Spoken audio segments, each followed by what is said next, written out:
Hey there, I'm Khari Douglas. I'm a producer here at Overheard, and this is part 3 of our 4-part series focusing on music, exploration, and Black history.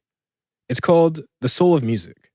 National Geographic explorers will be sitting down with some of our favorite musicians to discuss how history and the natural world inspires their art and adventures.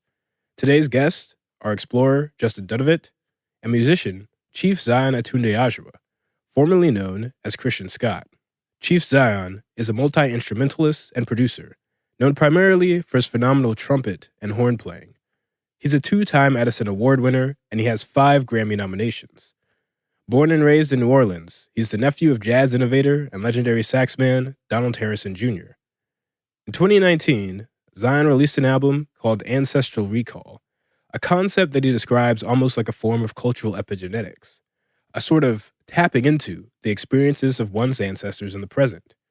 Xian told Justin that when he recorded the album, which you'll hear a bit of later, he found himself coming up with patterns that mirrored many traditional African rhythms. 90% of what you hear being exhibited rhythmically is me playing. Right? So all those layers and things that you hear on Ancestral Recall is me playing Ewe drums, akan drums, Dunumba drums, To finish the record up, I sent it to legitimate Babas in the old way, like Weedy Brahma.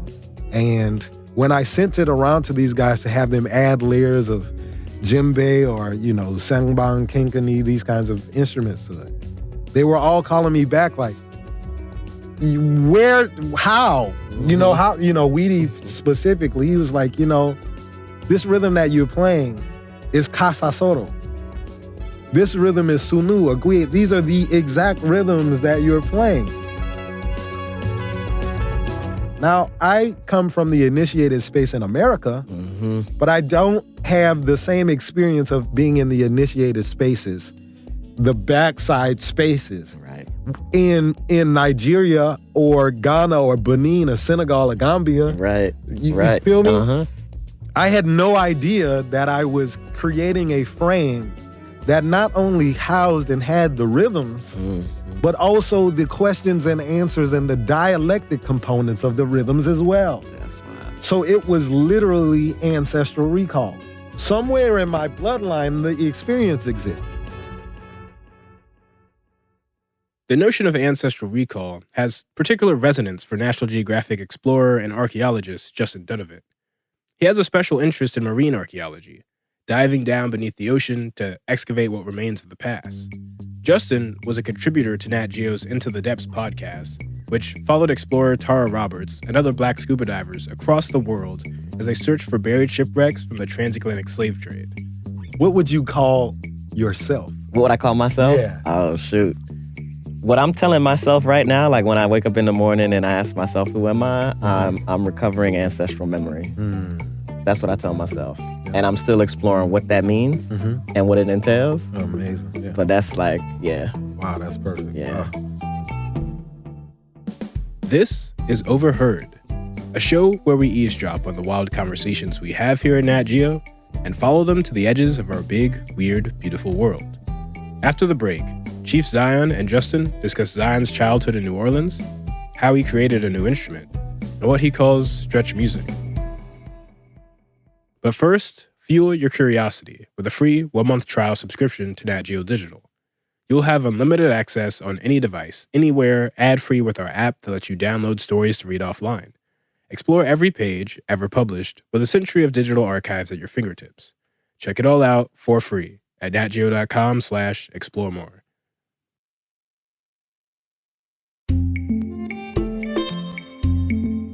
Well, I guess just to kick it off, thanks for coming out. Thank good you. to be here and honored that you can make time for this. Honestly, I'm just like, I'm floating right now. Yeah. Just, having a moment to really just share energy and time with you. So I'm grateful. No, I appreciate that. Well, let's kick it off with just an intro about, who you are, what you do, and however you want to define that or take that. I'm Chief Xian aTunde Adjuah. I'm a sonic architect and a multi-instrumentalist, a producer and composer.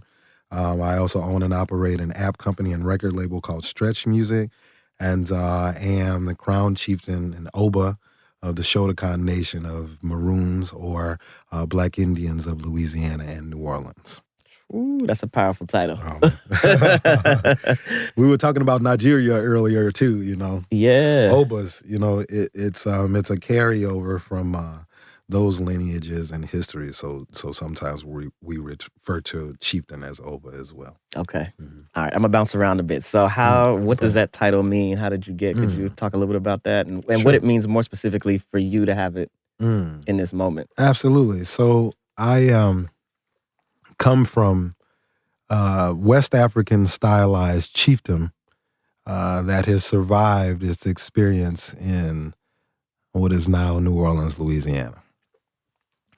The African descent people of this region, they have been able to hold on to so many vestiges of their known past and also unknown past through this tradition. My grandfather's a guy named Big Chief Donald Harrison Sr. This is the only man to lead 4 nations of what we call Maroons.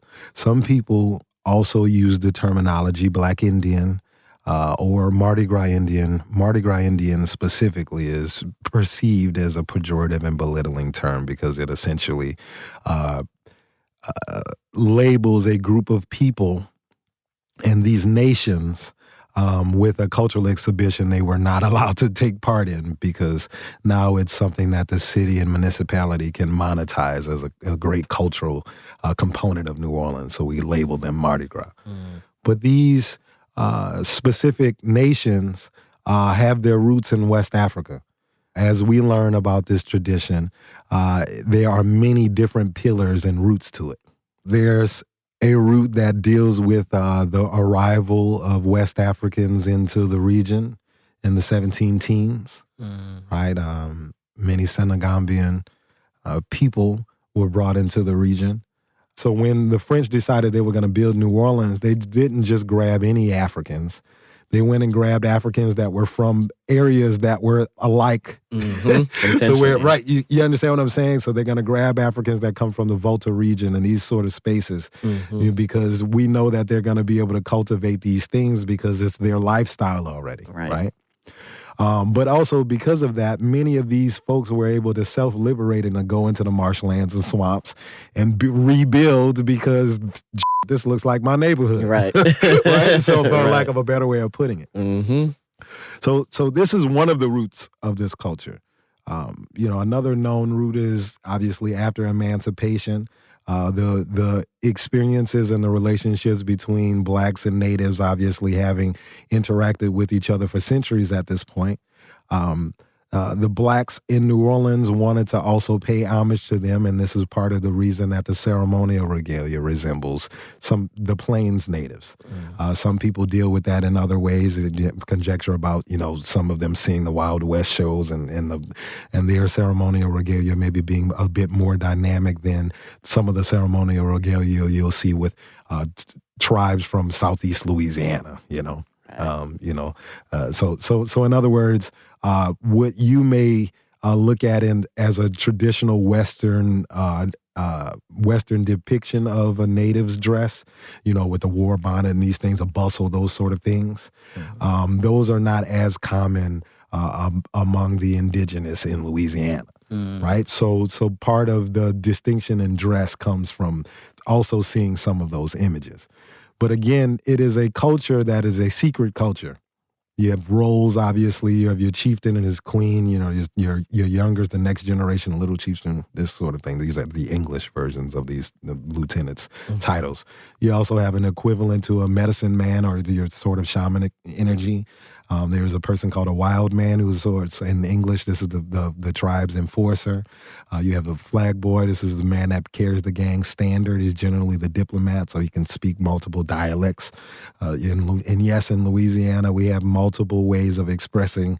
And traditionally, when you see the Maroons on Carnival Day and St. Joseph's Night, they're not speaking English to each other, right? So generally, your diplomat is the one that can speak the different dialects. So in other words, he may be meeting a tribal banner that can say that they have, as an example, maybe they are Fula and Atikapa, right? This is, in terms of their sort of cultural energy. One is a Louisiana indigenous space. The other one is a West African space that actually exists in multiple countries, like Fulani, right? So when you're meeting with them, there may be words that come from their shared experience that don't necessarily come from yours. Maybe your corridor may be speaking vestiges of Bambara, right? Yeah. And so there may be some synergy, but not a lot. So it's a highly stylized West African retention and culture that essentially constitutes a New World chiefdom that was built out of those experiences, that has a priority historically of also acknowledging our native brothers and sisters. That's powerful. And, coming through this, of course, you have been drawn to music as a tool to do the work that we're doing. Right. Yeah, the shared work. And the shared work. And the horn was the initial entryway in. Could you talk a bit about how that relationship emerged, and if there was a piece of music or a note that you heard that just blew you away and made you realize I got to pick that thing up? Yes, absolutely. I think, firstly, learning to play music in Louisiana and specifically in New Orleans, I think it's a really interesting experience for a younger person in that you have to learn the music in canon, right? So let's say you're going to learn to be a creative improviser, but you're growing up in Cleveland. Because of the histories of that space and levels of access to certain information, generally you're going to walk into the music from the space that either feels good to you musically or from the known spaces that your elders have, right? But maybe their relationship to creative improvised music or Black American music, we say stretch music. We don't like the term jazz. But maybe their beginnings in the music starts in the 50s, right? So most of your teachers, if they're the children of the folks that seeded that moment, they're going to start you in the 50s. In New Orleans, generally they're going to start you in the 1890s, right? Where the spazza music and these things really started to grow out and have a more cosmopolitan relationship to what was going on and exist in our zeitgeist in a way where the music became popular, right? So when I'm 11 years old and I'm starting to learn to play the trumpet, I couldn't go into a space and say, I want to play Donna Lee, which is composed by Miles Davis in the 40s or 50s, right? Without first playing the Tiger Leaf Rag. Okay. Do you get what I'm saying? So you have to start it at the beginning, right? And so that made it so much more fun to me because there was sort of a historian's approach to learning the music. Right. Because you had to excavate, right? And so when I was small, that was always the most fun, was to be around the really, really old musicians, right? Like, there's pictures of my brother and I and my cousin Brian on the laps of Danny Barker, Lulu Barker. This is a couple that Danny specifically was, this is a guy that was responsible for what we now see as the resurgence of jazz in New Orleans. Right? In the 60s, he's a guy that took all of these kids that were going to the church bands and things and organizing them into brass bands and things and teaching them the old way. I think for that reason, I initially gravitated to the trumpet because it was generally the leader's instrument. Like the trumpet is a proclamatory instrument. That's right? So, there's stories about you being able to hear Buddy Bolden play on the other side of the river, right? Buddy Bolden is one of the men that is credited as the creators of jazz, along with folks like Jelly Roll Morton. But it's an instrument that no matter what is going on, it has the ability to call you in, right? And when I was small, my elders, they would always say that I had a sound that could call the children home. I was a kid myself. I'm getting a little goosebumps thinking about it. Right. And I just appreciated how open and warm they were and willing to impart. People don't talk about those things generationally so much anymore. I learned from Danny Barker. He would always say, Lil Harrison, blues and jazz are synonyms for each other. You're a kid. I'm like maybe 6. I don't know what a synonym is at that point, but I'm listening. You say blues and jazz are synonyms for each other. And, the only difference is that jazz is blues that learn to speak all languages. And I carry that with me in every moment, where I'm composing and, all of these things. These are things that I was told as a little boy. Right, 6 years old. You know what I'm saying? Yeah. So I think that part of it made it so attractive to me. Mm-hmm. And then also to see how much love the musicians interacted with. Man, New Orleanian musicians, I think, may be the most loving community of people I've ever seen. Oh, wow. And so, but the guys that were generally at the forefront of those instances were the trumpet players. Mm-hmm. Right. And it sounds like there was an intention, like not just on your part, but of course on the people around you that saw you had something going in you. And you had the ability to pick up this horn and do some things with it that not everybody else was capable of doing. The thing is like what's interesting is from growing up in that environment and really seeing what was going on. When I was in elementary school, the school had 100 trumpeters. You couldn't tell a young black kid in New Orleans that they couldn't be those things because the airport is named Louis Armstrong. Right. Powerful. I'm wondering too, I know you brought up this idea of stretch music, and I think it's important that we have definitions and we define definitions and we have the ability to name and rename as we need to. Absolutely. And I want to give the opportunity to elaborate a little bit about on stretch music. Absolutely. Ancestral recall maybe. Absolutely. Well, we were creating music that tried to unify everyone in one understanding, which was really that it doesn't matter what cultural purview you have, all human beings are valid. And the music that they make to express themselves and to share stories and to heal and for cathartic moments, all of those things are valid. The imperative in stretch music is really about turning the singular into the plural and acknowledging that someone that is playing a Polish folk song or a Celtic traditional song or an opera from France or rhythms from the Saramaka or an Indian raga, that if they look for each other musically first as a priority and see all of the things that each party is contributing, it humanizes them in a way that allows them to be able to walk together in the actual world.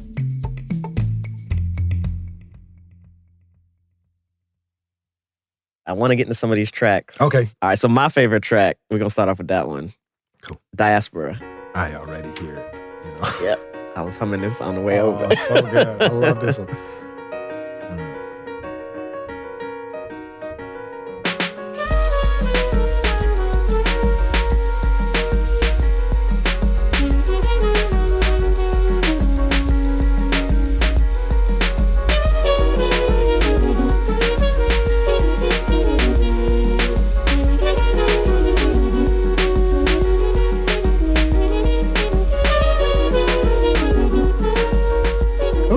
Man, it's cold. Elena. Oh my God. Yeah. And I remember you said something about her playing the flute. Yeah. She's gonna redefine how it is. Yeah. She I always say this every night from the bandstand about Elena Pender-Hughes' contribution in this moment. I've always felt that if record label interest and the business folks stay out of her way and she is allowed to seed her own vision, that we will have a very difficult time remembering what the flute sounded like preceding her contribution. She is that great.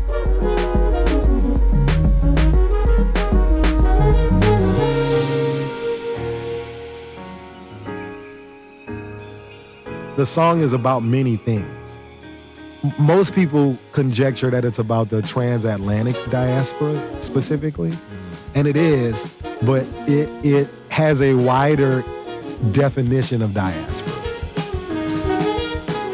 We know that, when you're in spaces with intellectuals, when they speak about the diaspora, they don't include Africa. You get what I'm saying? It's the very specific, and most people don't think about that, but it's true. Right. But for me, when I think about the African diaspora, it includes Africa. You get what I mean? So I wanted to make and build a composition that tapped onto all of these different energies in terms of how the harmony is laid out, what the melody is doing, what the rhythms are doing, right? So it's like there is a moment in the beginning with the piano riff that you hear that harkens to salsa music and Afro-Latin music. You can look at music from Havana, You can look at music from San Juan, these kinds of energies, kind of Bombay Plena music, merengue music, these things that came out of the African experience in those spaces. But the way that the harmony is actually moving is really maybe more akin to what you would hear from an mbira or a thumb piano or traditional music you might hear in Tanzania on the thumb piano, Zimbabwe, right? Yeah. So the melody, you can find that kind of phrase in most spaces where you have deep blues roots, right? You might someone say, I don't know, but I was told. You know what I mean? These kinds of things, right? So it feels as much rooted blues as it also does Baptist and Pentecostal church and all of those things. So a lot of times we break up, the spiritual and the secular and non-secular, all of these things, we separate those things in terms of like the Western mind separates those. In terms of our actual cultural exhibition and the way that we interact as Black people, we don't separate any of those things, right? So it's like, to me, it never made sense that they were labeled and codified in the way that they were, because they're not separate, right? This is how these human beings actually communicate musically. So every single part in this song, every single thing that you hear has multiple points of entry that relate to the larger diaspora. That's powerful. That is powerful. All right, so I have a question for you. All right. All right. It's so interesting to me, what you do and what you've built.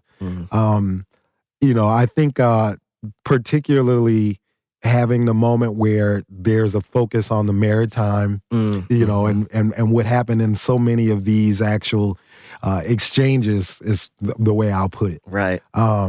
For me, I wanted to know, like, what was it specifically, if there was a specific instance or experience that you had that made that feel like a priority in this moment? Yes, and it's wild. It's literally this moment that replays like a movie whenever I recall it. It was when I was working to help excavate the Clotilda. Okay. Which is known as the last slave ship to come into the United States. The movie Descendant just came out talking about it. People of Africa Town built that community. I was helping to excavate, and while I was leaving, my grandmother's ring snapped. And I actually wear my grandmother's ring now. I actually glued it back together. But it snapped, and I had been wearing it for a long time to get the energy of my literal ancestors. Right. And I was like, okay, I don't know what this means. A couple days into excavating the Clotilda, I find myself just waking up in the morning and crying. And it's not like a sad cry, it's more like a relief. And I was trying to figure out what exactly is going on and what does this mean? And I talked to my colleague who was excavating with me, and I told her, like, yeah, this is what I'm feeling, experiencing. And she said, it's a heavy, emotional. She said her elders told her, you need to fortify yourself spiritually because there's a lot of things that are going to come out of this. And it's also this opportunity to channel that energy into places it needs to go. And that, coupled with the fact that we interviewed 2 Black scuba divers that literally dove into the hull of a slave ship for the first time, and them talking about this release that they felt. And part of it was sort of confusing and disorienting, but also part of it was sort of liberating. And yeah, when I was excavating on the boat, my mother texted me and was like, your grandfather's buried in Alabama. And I said, I had no idea. And she sent me his niece's phone number and address. And I was literally, it hit me that I'm literally, while I'm exploring this thing that we call archaeology and studying Black history on a big level, I'm also literally going deep into my own personal family story. I could train anybody to do what I do if you just want to know how to pick up a trowel or know how to scuba dive and do. But the level of intentionality and the level of responsibility that I have means that I'm the only one that's going to do it the way that I'm going to do it. Right. And I came back from that trip and literally meditated for about an hour. And I just started bawling. Right. And again, it wasn't just a sad, it was a release.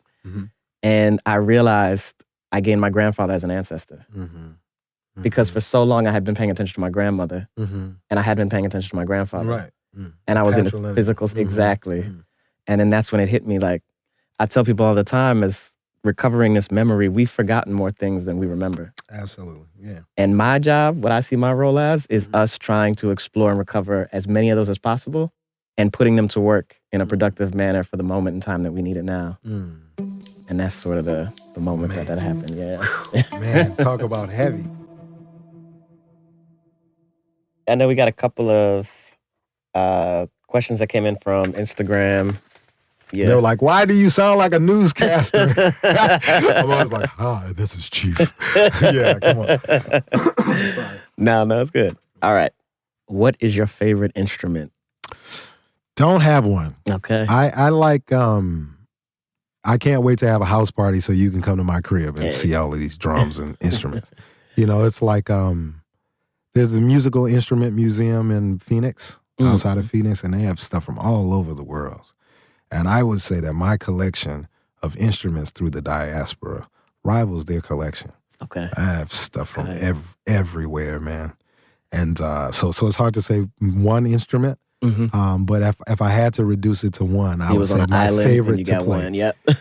Oh, that's hard. That makes it different. That actually makes it different. Okay. Yeah, because what I was going to say before you said was Chief Adjuah's bow, which is a really beautiful and sort of golden, double-sided harp that we've created.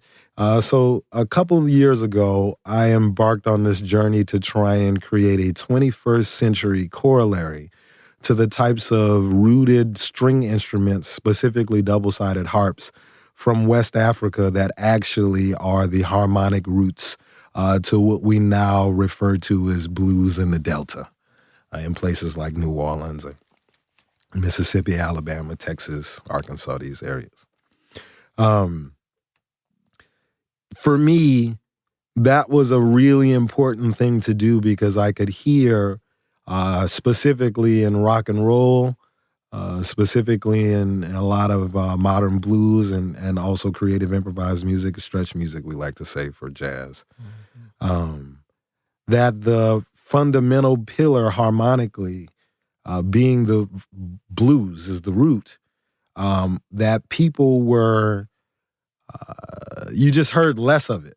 So in other words, you can't make a gumbo without a roux. You get what I'm saying? It's soup. Right. Do you get what I mean? Yeah. And so for my ear, when I would hear the modern rock and roll records, I heard no blues, which makes it not that to me. Right. And so a huge part of it was to try and make sure that we could create records and musical spaces that really served as a means of saving the blues of tomorrow, right?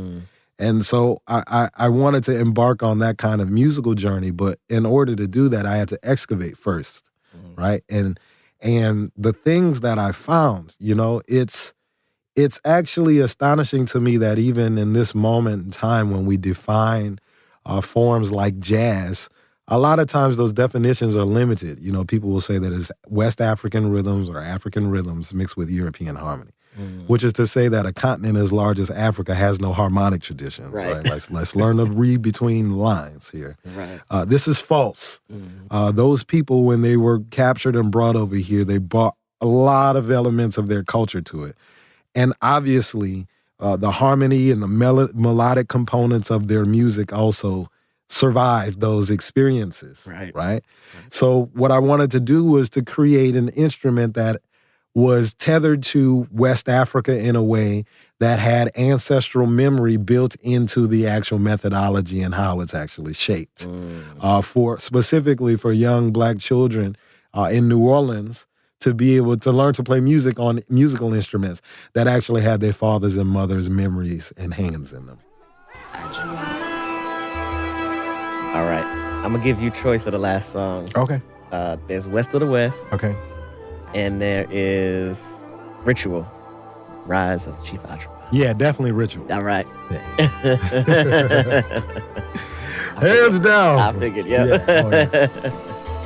aTunde, Adjuah.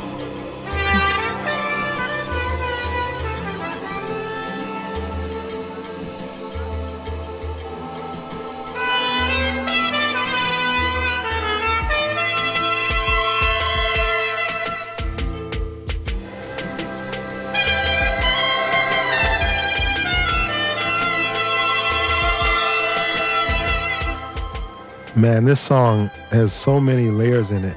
And such a fun song to record because it's I tried to recreate the kind of energy that you get in call and response music, which is traditionally a very African approach.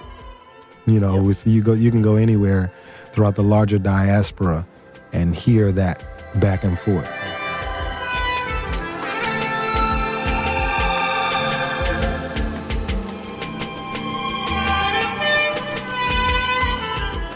So it's done with strings and also the trumpet voice. They're answering each other, questions and answers, calls and responses.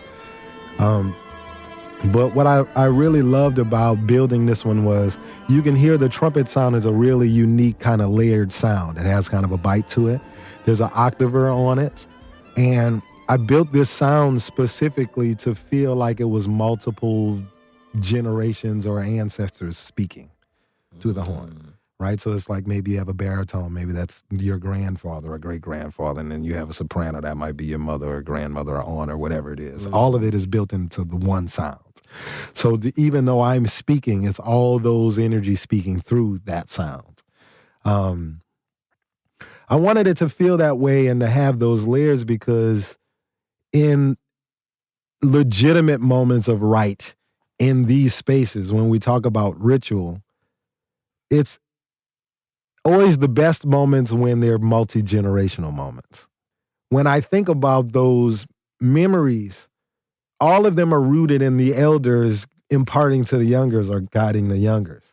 Sometimes people look at the titles and they're like, oh God, just this guy's grandiose titles about himself. But it's not about me. Right. Do you get what I'm saying? Right. So it's like when people, when people hear a title like that or view a title like that, they automatically think about that, the Adjuah part of it. But that's not what I'm speaking about. What I'm speaking about is all of the people that lifted me and carried me to now being Adjuah, to now being the person that we mark as a chief in all of these things. All of those small, specific moments. All of those moments of calling and responding and me following, not leading, and learning these ways. So the trumpet having all of their voices wrapped up in my voice was, as a conceptual pillar, that was one of the most fun things to record on that record. That was musician Chief Xian aTunde Adjuah in conversation with explorer Justin Dunnavant. If you like what you hear and you want to support more content like this, please rate and review us in your podcast app and consider a National Geographic subscription. That's the best way to support Overheard. Go to natgeo.com/explore more to subscribe. Learn more about Xian at his website, chiefadjuah.com. That's spelled ChiefAdjuah. And you can follow him on Instagram at Christian Scott Official. You can also download his Stretch Music app, which is an interactive music player, in the Google Play Store or the Apple App Store. You can also follow Justin online to stay up to date with his latest adventures. He has a website, justindunnavant.com. That's spelled JustinDunnavant. Or follow him on social media at ArchFieldNotes. That's all in the show notes, right there in your podcast app. This week's Overheard episode is produced by me, Khari Douglas. Our senior producers are Brian Gutierrez and Jacob Pinter. Our senior editor is Eli Chin. Our manager of audio is Carla Wills, who edited this episode. Our executive producer of audio is Devar Ardalan. Our photo editor is Julie Howe. Ted Woods sound designed this episode, and Hansdale Sue composed our theme music. The Soul of Music series is produced in collaboration with National Geographic Music. Special thanks to Hannah Grace Van Cleve, Jennifer Stilson, and Brittany Greer. This podcast is a production of National Geographic Partners. The National Geographic Society, committed to illuminating and protecting the wonder of our world, funds the work of National Geographic Explorer Justin Dunnavant. Michael Tribble is the Vice President of Integrated Storytelling. Nathan Lump is National Geographic's Editor-in-Chief. Thanks for listening, and see you next time.